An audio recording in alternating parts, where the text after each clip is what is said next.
I'm Tim Parker with Northwest Green Products. I am a distributor for BioBlend. We've got a lot of BioBlend leadership here today in the room, and we'll talk about that. A big reason they were in, not only for you, but actually yesterday we presented an environmental award to the Dredge Oregon, Port of Portland, as they're starting to use our biolubricants in their dredge along the Columbia River and Willamette, where they're working now. I've got some materials up here for you I think that will help. Much of what will be talked about today you'll be able to take home and learn about as well. So I've got these up here in front of you. This is the mil spec that I think should speak to you for biolubricants. And then there's some data from the TARDEC report from a couple years ago where these lubricants have been used in military construction equipment. About 10 pieces were used in this report over a year's time. The recommendation was it went very well and that we should be using these where appropriate. So these materials are up front for you. And with that, why don't I just make a couple of quick introductions. So this is Dave Goshorn. He's our Senior Technical Advisor with BioBlend, lives in Seattle. He can do a little description of himself, of course. We're fortunate to have him today. He'll lead the discussion.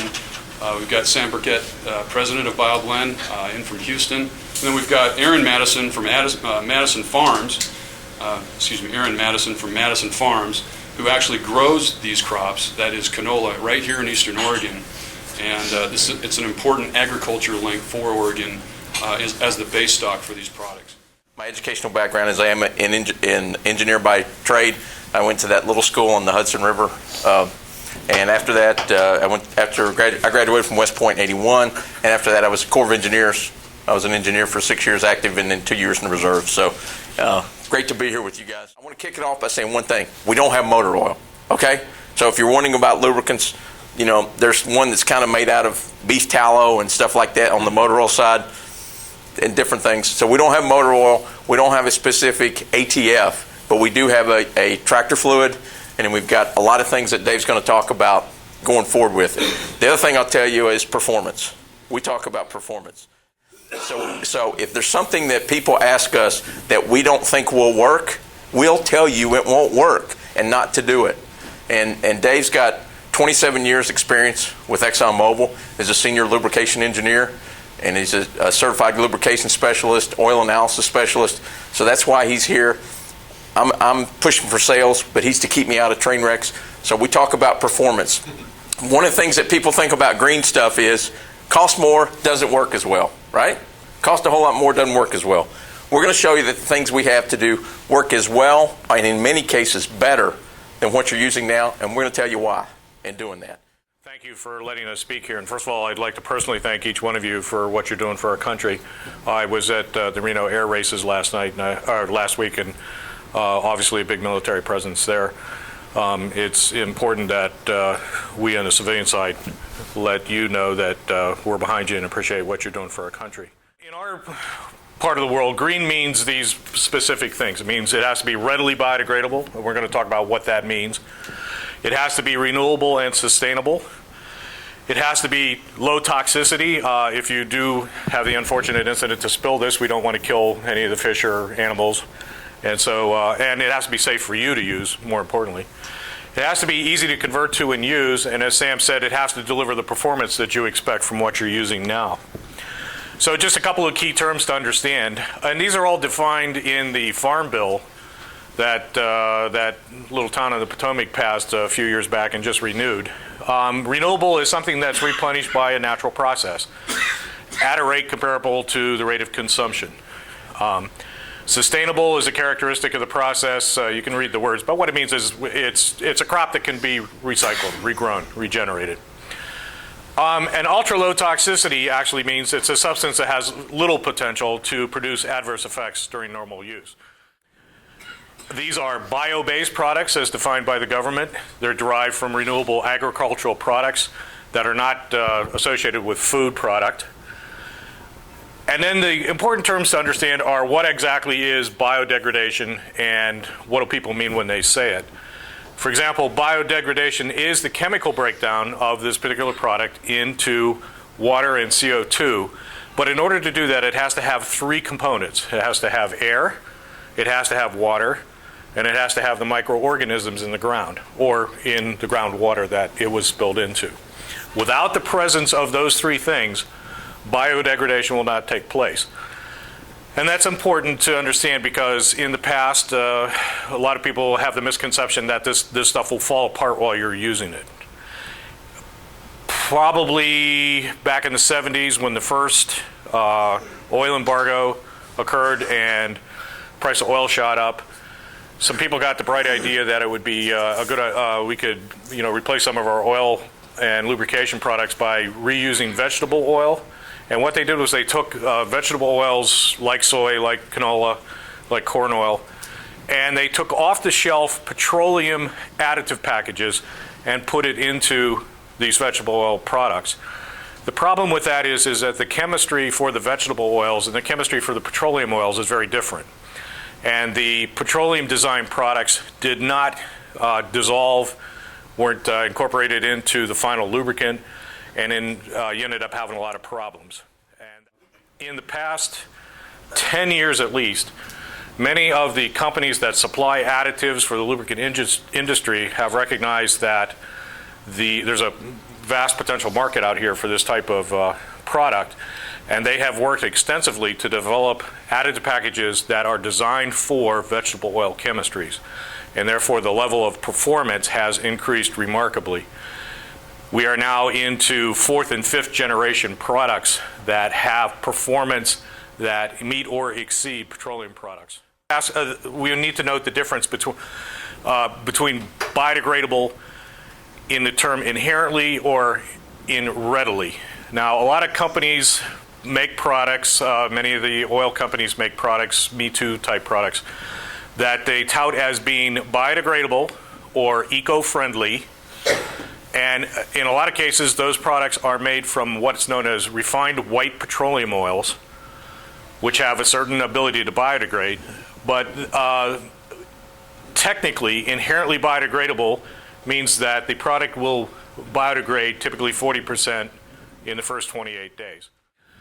Readily biodegradable means that more than 60% of the product will biodegrade in 28 days or less, with the majority happening in the first 10 days. And most of the products that we make have a biodegradability of 90% or greater. So the difference between our products meeting the readily biodegradable and those eco-friendly products is that we have a much greater, much lesser impact on the environment in the release, in the event of a release. And just by way of comparison, here's some percentages of biodegradability. Many of you, and when we say mineral oil, we're talking about crude petroleum out of the ground. Typical petroleum products will biodegrade 15 to 35%. And again, this test is in the first 28 days. Everything will biodegrade eventually, including your car. It's just a matter of time and scale. Those white oils I talked about are 25 to 45%, and the vegetable oils are 70 to 100%, depending on the type of oil. And then we have some things like PAO synthetics, think Mobile One, for those of you that are familiar with that. And then we have some other exotic chemicals. But I did want to point out the ones on the bottom.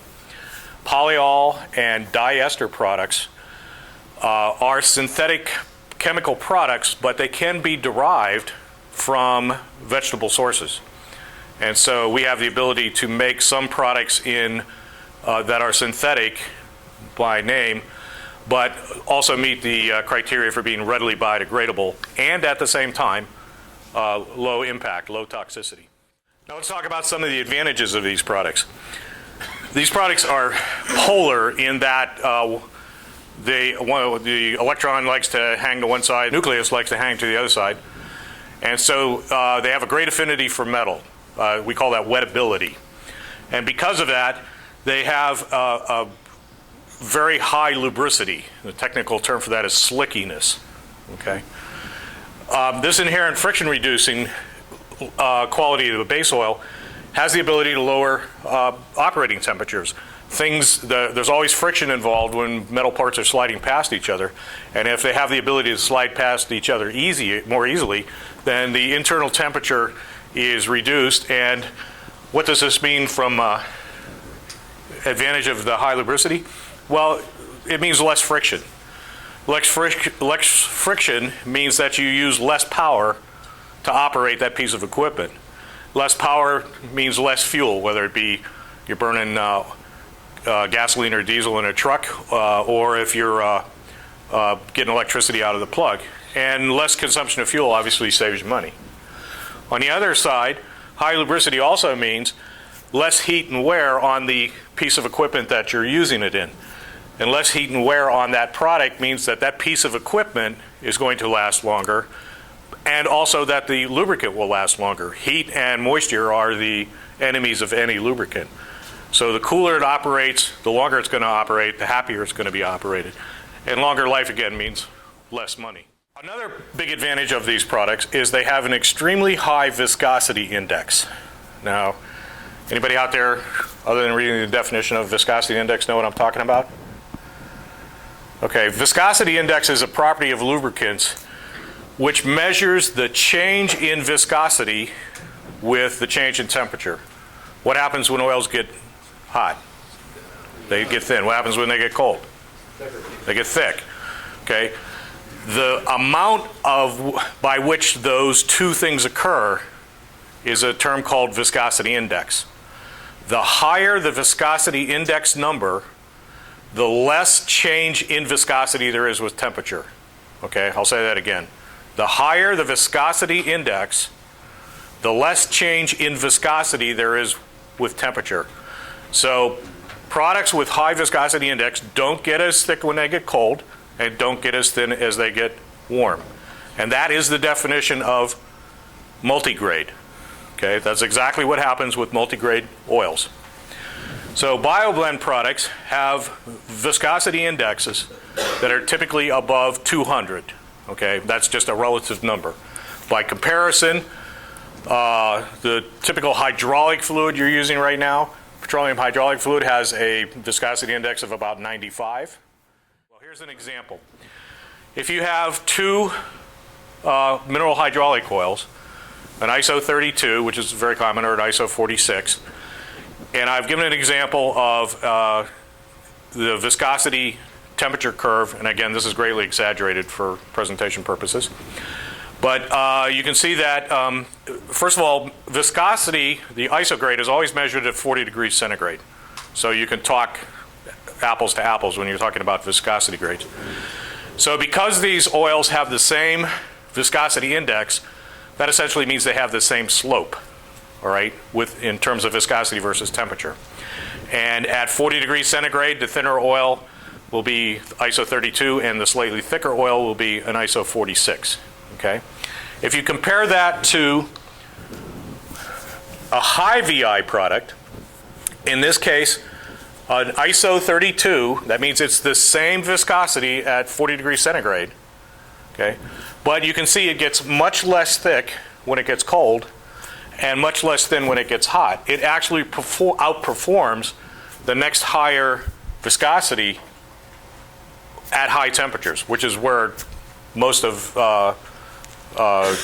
your wear and problems occur. So the film of oil that between the two metal moving parts remains thicker at high temperatures and gives you better protection. Okay, that's what viscosity index means. Okay, we talked about it being ultra low toxicity. So what happens if it gets in the water? Well, there's this thing called LC50, which in technical terms means it's the lethal concentration at which, when you get this much in the water, 50% mortality occurs. Okay? Parts per million is the concentration in the water, and the measurement occurs over 48 hours. So in other words, if I spill this in the water with fish in it, how much of this do I have to spill into the water so that in 48 hours half of the fish are dead? Okay, that's what the test is. So by comparison, you can see that we've tested a couple of our products, and in freshwater, and the freshwater fish are much more sensitive than saltwater fish, our lethal concentration, 50% mortality, exceeds 10,000 parts per million. It's very close to 15,000 parts per million. In the saltwater minnow, the sheep's head minnow, the lethal concentration of these products is greater than 30,000 parts per million. So the aquatic toxicity testing levels surpass the California Clean Water Standards, which happens to be 5,000 parts per million.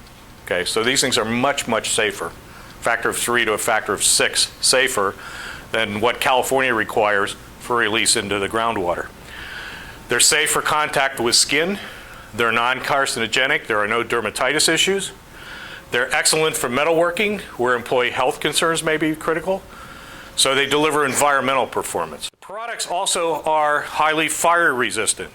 They will burn, but if you compare the flash and fire points of the bioproducts compared to mineral oils, you'll see that the flash points are typically above 500 degrees Fahrenheit for these products. Whereas typical for a mineral oil product, the flash point is less than 400 degrees Fahrenheit. For those of you that do any electrical work, there's also a term called the safety factor, which refers to the dielectric breakdown voltage.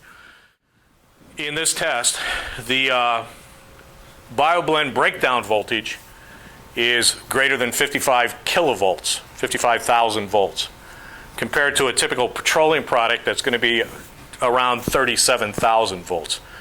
So for people that are using high lifts and things like Altex and Versalifts, this is people that are involved in overhead electrical wires, this becomes a big factor. And finally, one of the big product advantages is there can be considerable savings through consolidation of product, less wear on the equipment because of the lubricity, lower cost for replacement parts because things don't break down as fast, less downtime expense, less cleanup expense if and when a spill does occur. The remediation costs of this are, you don't have to dig up 6 acres of ground and dispose of it as hazardous waste. And so there's equal or better performance of these products over petroleum products that are there now. The products, again, are compatible, and this is important, they're compatible with most petroleum products. So if you're currently using a hydraulic oil and you don't want to drain it out and make the switch immediately, you can top off with these things, okay? That's a big advantage. Again, the products will not biodegrade in application. They need 3 things: air, water, and microbes, okay? So they have life expectancies in operation equal to a conventional product that you're using now. So we tell everybody, people say, okay, well, how often do I have to change this? Well, we say, what does the manufacturer of your piece of equipment recommend now for conventional petroleum products? Do that with our products. We also want you to know that the additive companies are constantly working on new additive packages for not only improvements in what we've already got, but to develop new products. And so we work quite closely with a lot of the additive companies as they come to us and say, well, what would you guys like to see? And they go back and try to develop that chemistry. And as a result, we're constantly bringing out new products. It's available in a sheen-free formulation. We can add a certain additive to it for a slight additional cost. That if it is released into the water, you don't get that nice slick oil sheen that spreads out across the surface. It breaks it up immediately. And in some cases that's an advantage, in some cases that's a disadvantage. A lot of times you like to know if you have a sheen or if you have a leak. Our gear lube, we sold some to one of the tall ships in Portland who was leaking through their stern tube during the 4th of July celebrations a couple of years ago. And the Coast Guard was all over their butt about it. And so they came to us and we produced a biodegradable product for them, excuse me, that with our sheen-free formulation. And the Coast Guard came back and said, okay, what did you do? And they showed them our technical data sheet in MSDS, and they said, thank you, have a nice day. A lot of people ask, well, give me something that's approved by the Coast Guard. Okay, the Coast Guard does not approve anything, all right? There is no Coast Guard approval. There's no rubber stamp. They are not in the oil business. So if somebody asks for something, is this approved by the Coast Guard? Well, nothing is, okay? It's that EPA test, okay? What we tend to concentrate on are products that have the potential for release to the environment. Things like hydraulic oil, things like tractor fluid, things where if you snap a hose, it's going to shoot 50 gallons of product all over the place. That's the type of product that we are concentrating on. So you want to do bioproducts where the performance equals or exceeds existing conventional petroleum products, and we think we have quite a slate of products out there. And economically, the biodegradable products can be used whenever the total savings in the cost of using the product in downtime and repairs and health and human issues, savings over or from just remediation costs, outweigh the cost of using a conventional mineral product or corresponding synthetic product. So here's just a list of the type of things that we have.